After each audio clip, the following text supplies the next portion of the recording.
I go to my job. It's early morning, sunny day, but there's still a fresh dew on the grass. I was behind a push mower. I went up a hill, turned to the right, and as soon as I planted my foot, I slipped, and my right foot slid underneath the lawnmower and got hit by the blade twice.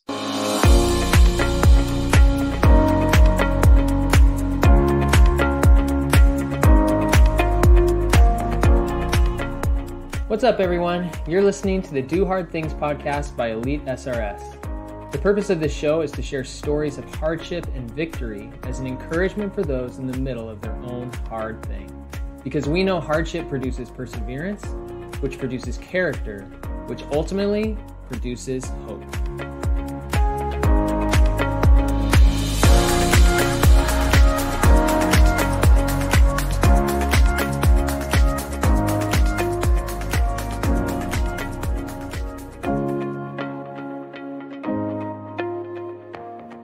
Today's guest is Gunnar Regan. Gunnar is a professional CrossFit athlete and mindset coach in the Nashville, Tennessee area. He shares the story of a lawnmower accident his senior year of high school and the mindset shift that resulted afterward, which allowed him to say no to distractions and become excellent at what mattered. If you enjoy the show, please don't forget to subscribe and leave a review so more people can be encouraged by the stories we share. Now here's the conversation with Gunnar. All right, got Gunnar Regan on the podcast. Dude, super excited to have you and welcome. And it's a series of choices. So I love language and understanding how we speak to ourselves, how we speak to others. Body language is in a factor in that. So you have a choice on how you communicate. It's really important that you build awareness on what you want to communicate, whether that's I am a victim of my circumstance or am I something else, right? Like touching on that, if someone's going to, ask me what mindset is, it's being aware of your choices, and the choices are the language we use, because the way we relate to the world is through our own language. If you want to be a victim, you're going to tell yourself that you are subject to circumstances out of your control, like you're touching on. So how can we address language in many different ways to get in control, to put yourself in a place where you can make decisions confidently, where you can eliminate second guessing, where you can breathe easier in stressful situations? It's all about the awareness and then making choices on how to get there. Yeah, no, that's good. Language is really powerful. I have a lot of other questions I want to ask you, but I also, this is your job. I want to take all your advice and give it to people for free. So I think I might leave that for people to follow up with you, and then I might follow up with you afterwards. But I do want to ask one more question before we kind of get to the central conversation for the podcast. And that's like, when you think about all the different things you could be doing to coach people, like you could be coaching their physical body, you could be coaching their emotions, which is kind of tied up into mindset, but instead you chose mindset. Like, was there a moment in your life where mindset became kind of the thing that you were pursuing at the level that you are? Oh man. I've been really fortunate to be a part of really successful teams, successful organizations. And what I'm really looking back on and like why I'm choosing to do this now is a series of events. Like thinking all the way back to when I was in 7th grade, I made a choice to leave my hometown to pursue ice hockey at a higher level than was necessarily available. And that led to me having to leave school early and somewhat felt like I abandoned my friends that I grew up with and did everything with. And I realized really quickly that I made this decision that if I let these other people's perceptions of what I'm doing dictate how I'm going to feel, I'm not going to have a good time, or I'm not going to progress. So like all the way back to that point in my life, I was bringing awareness to things are always going to be difficult. They're always going to present themselves in a way that you maybe haven't crossed yet. However, we can always look back and go, okay, I've done something similar. So building from that experience, like, all right, I lost my friend group. That's tough being 13 years old. Right. To then I chose to leave my hometown to go to a different high school to pursue higher academics and get pushed really hard in directions of sports and leadership. And I was going into a situation where I knew no one. And that was a difficult time as well. It's like, okay, it's not necessarily sink or swim, but it's choosing the direction I want to swim. So I'm always going to do something. I'm always going to act, but it's the choice in what direction I want to go. So that's my own reflection. But I've also coached some phenomenal human beings. One that I mentioned earlier, that's now a coach. And those were hands down the most difficult relationships I've ever had, because they were so big, so nuanced, that I had to be present. I had to be right there with them, guiding them through. These people I'm talking about were really good athletes. It was never hard to get them to do things training. Yeah. But it was, how can I be solid for them? How can I be a rock? I've used that word to describe myself in the past. I know a lot of people I work with, they're like, you're the rock that I need to just crash waves against. And the more I look into that, is like, I'm going to put out a really solid energy. I'm going to be that rock for someone.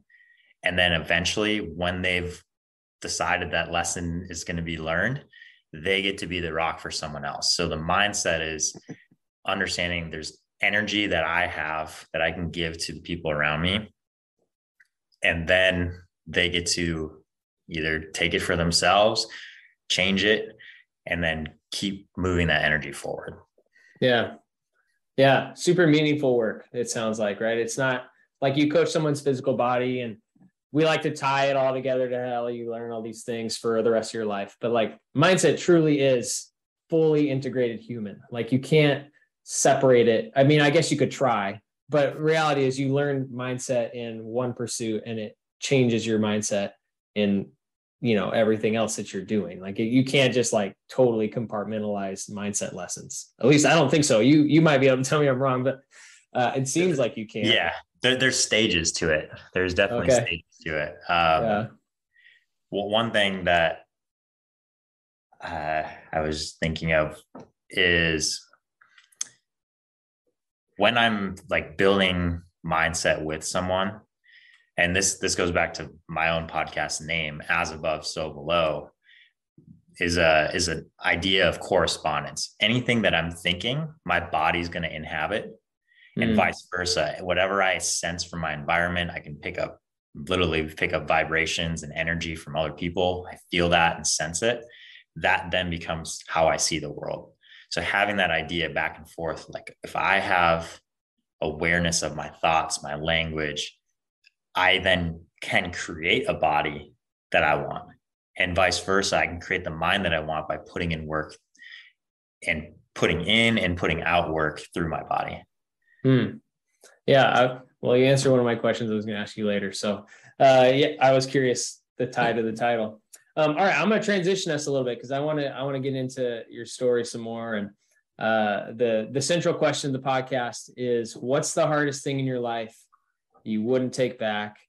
And then the subsequent question to that is why? So for you, Gunnar, what's the hardest thing in your life you wouldn't take back?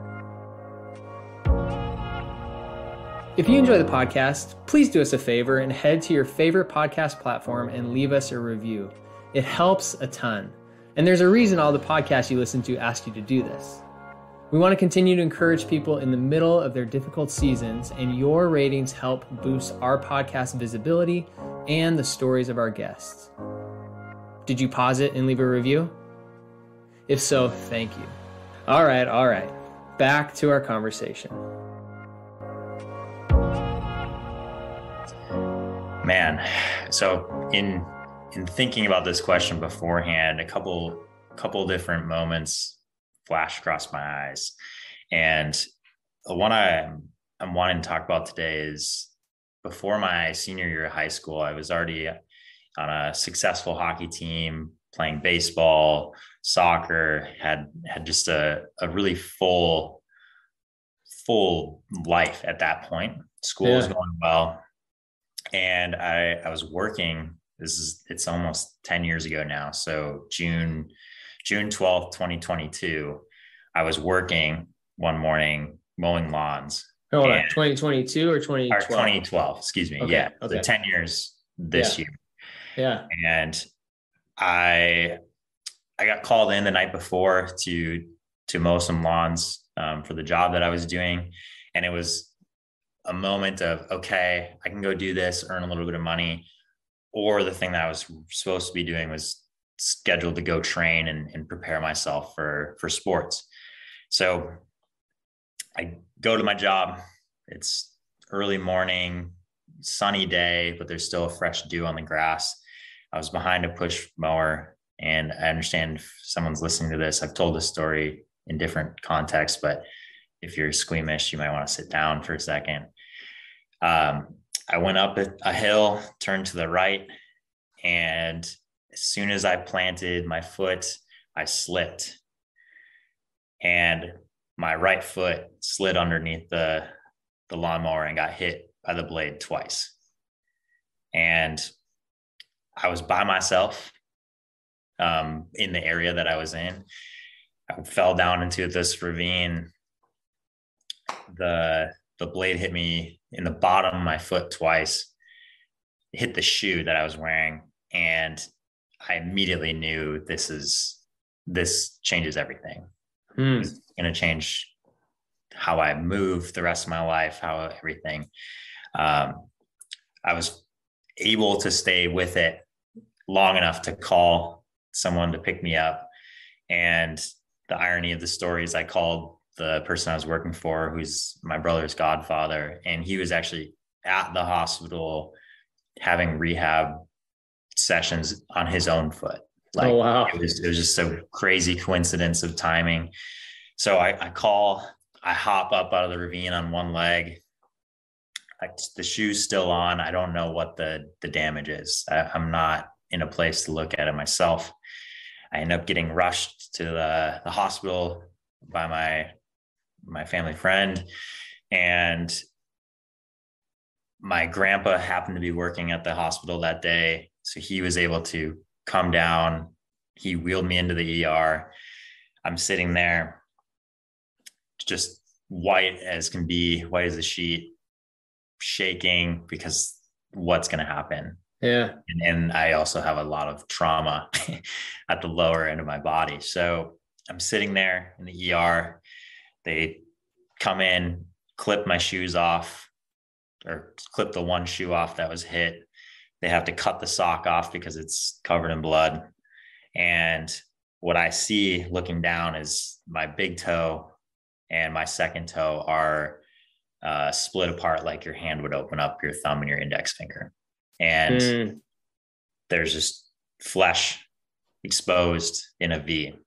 And at the same time, my second toe was fully inverted, a 90-degree bend. And yeah, it gives you chills. It gives me chills to this day. Dude, and for real.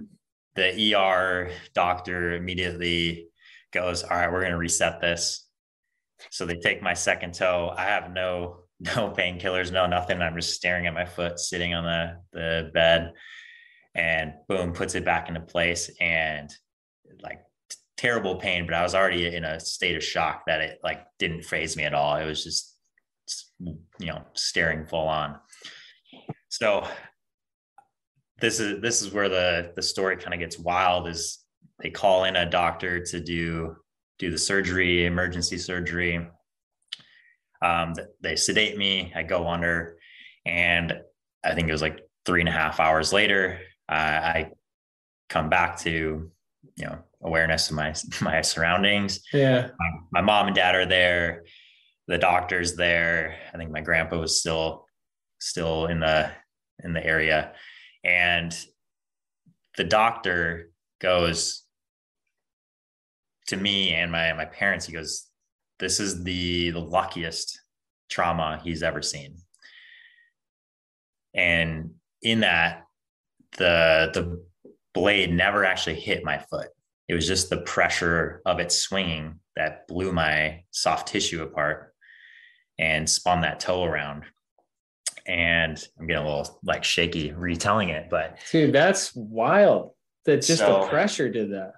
Yeah. So the kind of the crazy just whole situation is like my mom's a health and safety professional. So like she does trainings on safety and trainings on, you know, how to triage and do all this stuff. My dad is a firefighter, and so was the family friend. And we're getting this news only to find out at the same time that the doctor who was on call that day to do my surgery wrote 2 master's theses on acute lawnmower injuries to youth feet. What? So he was literally the expert in North America. Probably the world. How many people have written that specific topic? Yeah. So that's insane. I get all this news, and the doctor's awareness, just being that much of an expert, he just goes, nothing. The only toe that broke was my second toe that had been twisted. He's like, you literally had the width of a sock from your foot getting cut off. That was the difference. And it came down to the shoe that I had on was just thick enough that it, you know, the speed of it. Yeah. So as this story, you know, progresses, he lets us know, like, you know, I've seen hundreds, if not thousands of these incidences in his studies. And he cleaned the wound, pulled my foot back together, and then wrapped it. No stitches, no nothing. And I was off my feet for like 3.5 weeks before the checkup. And take a second, like got to a point where he's like, yeah, you are literally a sock's width between having a foot and not having a foot, and literally meaning your entire life changed. Yeah. Coming back to the idea that like I played hockey my whole life, I was able to put my foot back in a skate boot because it was firm enough before I could actually start walking. So I didn't get to play soccer that fall. This was again in June. So I was, you know, like through middle of the summer before my senior year of high school, thinking nothing will ever be the same. Yeah. And in that process of just sitting with it. And I think this is important too, now that I, you know, coach mindset and coach athletes, is be comfortable sitting with things that suck. Yeah. And the more you allow yourself to be there, you get to paint this picture of how am I going to come out from this?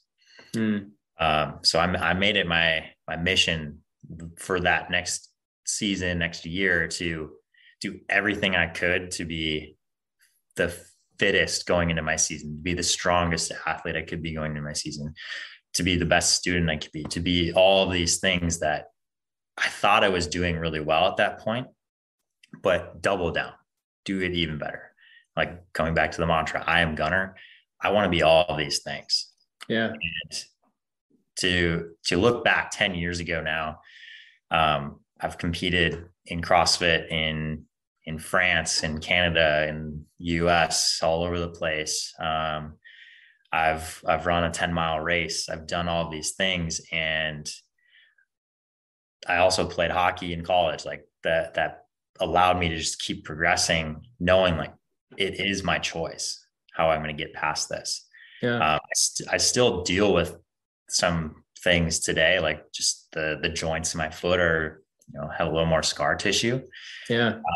So I have to be extra diligent on mobility and making sure that my foot and ankle are moving well. Otherwise, everything up chain is affected. Totally. Yeah. So there's the traumatic story for you. It was terrifying for, as long as I didn't know if it was going to make it or not. Yeah. So was the point where you were like able to breathe and trust that it wasn't your worst fears when the doctor told you, hey, this is my specialty and this is what I think? Or was it, when you were able to put the skate on, like what was the moment where you were able to fully trust that, moving forward was going to be okay and the fears you had kind of subsided? It's multifold there. I was still in a fog when I got that original news, and from the doctor that he had seen this and that it was going to be good.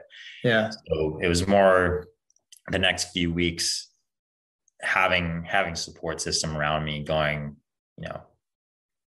you're going to be healthy. You get to go through this. It sucks now.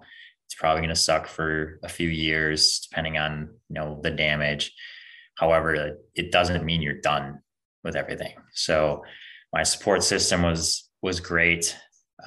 Still is to this day. I'm very fortunate to have parents who have gone through their own, battles and are, very open with sharing to me, like, all right, it's not over. You get to keep progressing. So support system was really big. I went to this hockey camp that I had been going to for a few years before that summer. And that was more so of, okay, I can get back to training. I can skate really hard. I can skate for like 4 hours a day. And this is, 6 weeks after the injury. And I can still go out and do this, gym training. It's just limited on the dorsiflexion of my toes and my ankle at that point. However, it's just like gave me more energy to go after it. The more I realized, like, all right, this is difficult. I'm going to face it head on. Yeah. Yeah. When you named it, it sounds like you were like, okay, now I have a game plan because I know what this is, versus kind of feeling like this unknown, uncertain thing, which makes sense in the immediacy of it. But so one of the things you said that was interesting to me was, you came out of it like, I'm going to train even harder. I'm going to be more fit. You were more committed to the things you were pursuing. So like, when you think back on, like, do you ever wonder if this hadn't happened, what would my life have been like? And maybe even like peel back the curtain a little bit on that mindset mentality that we think we're doing enough, but there's always more that, you realize through this incident, but not all of us have those catalytic moments. Right. Mm-hmm. Yeah. And I would never wish anything that's on someone. I like the point you made there is like, there's more for me to do or give. I like to relate that back to understanding what I want to give, right? Like removing fluff. Like I don't necessarily need to mow lawns. And I honestly, to this day, have not mowed a lawn, and rightfully so. Yeah. Is that a life goal? Never to mow a lawn again? It somewhat is. Yeah. Yeah. If you ask people really close to me, they're aware of that. Yeah, totally. So with that, it eventually got to a point of me going, this happened to me. What were the things before that moment that I no longer need? And letting go of them. And we all create stories. We all create attachment to things, whether we know it or not, but it's bringing awareness to it. Am I doing something that's unnecessary? Because when we can strip those things away and we get really, really focused or put our energy into the foundations of what really matters to us, everything grows. Yeah. Right. It's like clearing the weeds in a metaphor there. Right. Yeah. I was talking to Steve Magnus, the author, and we were having this conversation about like what happens in the season and how when the hard moment comes, when you're in the valley, all the voices in your life that are competing for your attention and time, like just they disappear. Everything gets like level set. And then you get to decide what gets a voice, like coming out of that season. And it sounds like what you're describing, right? Like, okay, everything's level set. You get an audit of your situation and your surroundings, and like this thing gets a voice. This thing gets my effort and energy and attention. But this mowing lawns stuff, no more voice, you know? And like, so when back to that question of, you know, you look back on your life, had this not happened, do you wonder, like, do you ever think about the things that would have gotten voice in your life that maybe, you know, didn't, and change the trajectory, so to speak? Yeah, you know, I would have played soccer my senior year fall, and soccer was always something that I did for fun. It was never the sport that I was like fully invested in being highly competitive, even though it allowed me to train and be in really good shape. It allowed me to, you know, work with different people. So I ended up not playing soccer, and that gave me more time to invest into my education. It gave me more time to train specifically to get back for hockey. So in that, like those things changed. I believe there's fate, and I like to continue the story on. I went to school, played college hockey for 2 years. I started as a mechanical engineer, and I went nuts. My first, I had an internship where I just sat behind a computer drawing lines on a computer, and that's valuable work. It does create change. However, I knew right then, like my biggest impact is being in person, being with someone. So I eventually shifted. I went to one school doing mechanical engineering. The next year I went to a different school and studied physics, and was, you know, still thinking I'm going to go create some mechanical product. And I ended up retiring from hockey, and 2 weeks later started CrossFit because I got fed up with one, like politics being on a team and not getting to choose my own effort. Yeah. Right. Like I didn't get the opportunities that I wanted, that I thought I deserved. And now I'm, as an individual athlete, I do have the choice on how far I go. Mm-hmm. So having those different moments of like, all right, this injury led me to double down on my own training, double down on what I'm wanting to focus on. And then, you know, extrapolate out a year and a half, 2 years to going, I cannot sit here. I'm meant to do something different. I'm meant to move my body. I'm meant to influence others one-on-one. And I felt that sensation right away. Like I am drawn to helping others. And the only way I can help others is if I'm serving myself fully. And it has to go in the order of I take care of myself and I take care of others from there. Yeah. It's like a cup overflowing, right? Like 100%. You got nothing to pour out if you're empty. Yep. So let's talk about helping others for a second. And for somebody who's in the middle of their own hard season right now, maybe they are dealing with an injury, maybe they have an uncertain future, maybe they just don't know what to quit and to be able to put their effort into the right thing. Like what advice do you have for a person who's just in it right now? Mm-hmm. Depending on where you are, this may sound a little too light or it might sound perfect, is start by taking a breath and intentionally taking a breath, because in that moment, you get to create space. And that space is for yourself. It's for your thoughts. You can start to write down your thoughts when you take that breath and see them for what they are. So in that, hard seasons will continually come at you. because you've trained yourself to withstand them in a positive light of you can take on more every time you accomplish something. So taking that breath, creating space for yourself. And then if you have negative thoughts, write them out so you can see it. And then you can give it a name. That's someone else telling me that. This is not what I want. This is someone else. And you can then start to differentiate, right? Like peel those layers and focus on what you want. And for me, it starts and ends with the breath. Be present with your breath. Do you think that hard things become easier the more you go through them? Yes, when you're practicing awareness and mindfulness. And the equation I use with the people I coach is create awareness, add discernment, you're at mindfulness. So awareness plus discernment equals mindfulness.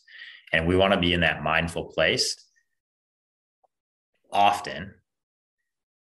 And then there's also opportunities like in sports or in business or, creating something where you just want to shut your mind off and let it happen. So to answer the question a long way, things can get easier if you're practicing awareness and discernment. Yeah. Things can feel more difficult when you're not paying attention. That's really good. Yeah. And I'm curious, like for my own self, and I think for people listening, because awareness, it's like, okay, create awareness. And you're talking about taking these breaths, and like our culture, and it's magnified in different places, like Tennessee, the South, some of these places, the culture is a little slower. But at large, the American culture is like fast, quick, short attention spans, and it's pushing against awareness a lot of the time. So do you have like maybe 2 or 3, and I'm not going to let you use breath again, 2 or 3 tips on creating awareness that are beyond like just that taking a breath?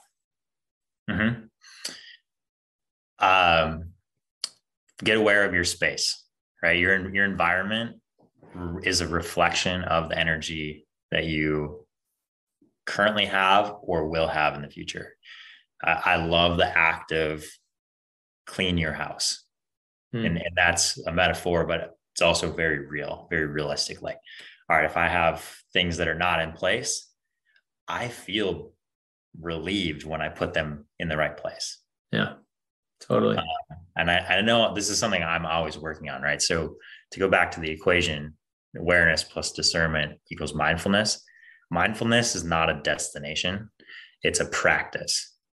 And you can always be in that practice. Yeah. Yeah. So, okay. Yeah. So, and I do love the formula. Yeah. We as a business just did this because we had a whole bunch of people in our offices in our warehouse.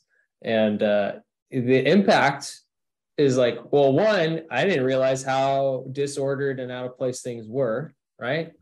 And like just this awareness of the mess or the current state that you didn't even realize existed.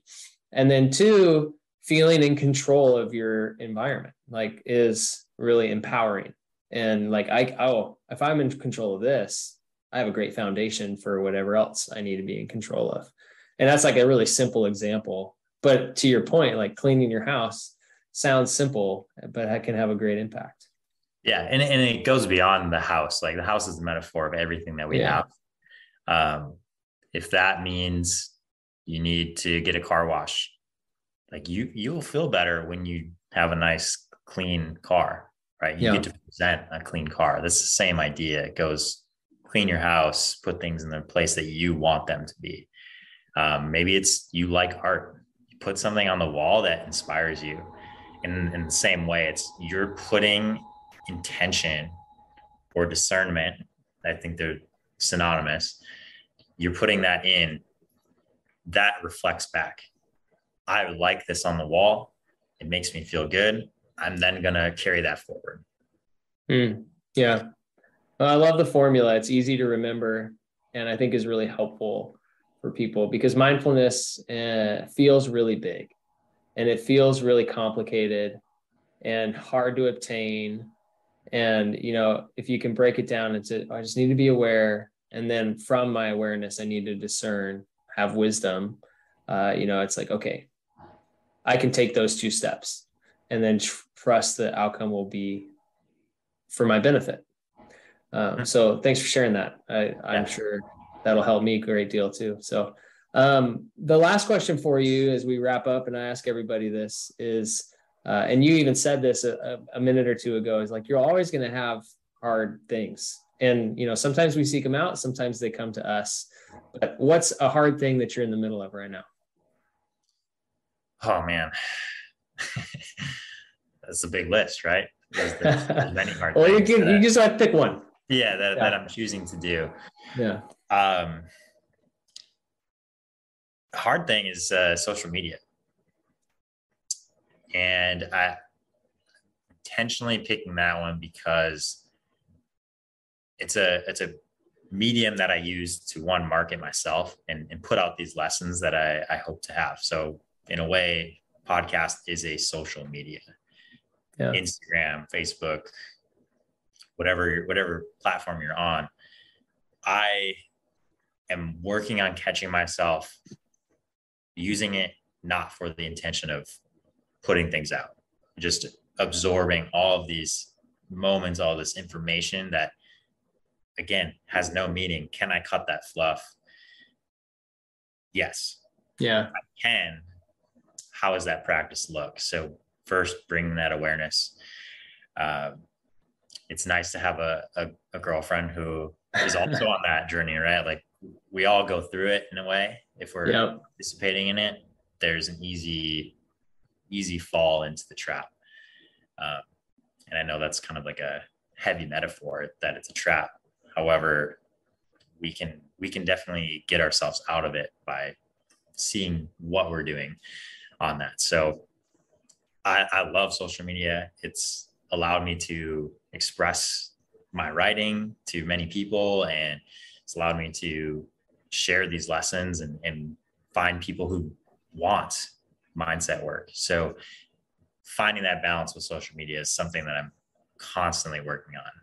Yeah. Am I using it for an intended purpose, or am I being mindless, right? Mindful. Right. Yeah. That's good. Yeah. I go through that all the time, just even in our business context, and my wife and I talk about it all the time at home, and, with little kids, you have to be really intentional with your time. Otherwise it, is gone quickly. And social media is probably the number one culprit between like YouTube and Instagram and all those, like, just videos and stuff. It's easy to be like, oh man, I'm supposed to be going to bed right now. And what did I just do for the last 2 hours? So absolutely. Totally. Yeah. Thanks for sharing. Hey man, so Gunnar, for people who, are really intrigued by what you're talking about with mindfulness, maybe they were looking for a mindfulness coach, maybe they just want to ask you some more questions about your story. Like, how can people get in touch with you and follow what you're doing? Yeah, thank you. I'm on Instagram. I have my coaching page. It's called @animuscoach, ANIMUS coach. And my personal page is @Gunnar Regan, all lowercase. I think that's how they show up. And I also have my own podcast called As Above, So Below, which is talking about these concepts and how we apply them. A lot of the episodes that are out already are with one of my good friends who's a coach, and we're really keen on sharing these stories because, one, bringing awareness to your own story is super powerful. But when you can relate to others, you realize maybe this isn't as big of a challenge as it is, that I've already made it out into my own head. So Instagram, my podcast, As Above, So Below, are the best ways to find me. Love it, man. Thanks for sharing your story. It was a little cringy at times, but such a compelling story of what came from it. And it's fun to hear you share it and even still feel the emotion of it a little bit. That just really brings to light how intense it was for you in that season. So thanks for being willing to share it. And I'm sure our audience will be encouraged that good came from it at the end of the day. So, yeah, you're welcome. Thank you for having me. This was a lot of fun. Appreciate it. Absolutely. Thanks for listening to the Do Hard Things podcast by Elite SRS. We hope you are encouraged today and have a newfound hope to persevere. Be sure to subscribe for more great episodes and conversations. And if you ever want to watch an episode, check out our YouTube channel at www.youtube.com/EliteSRS. Have a blessed day.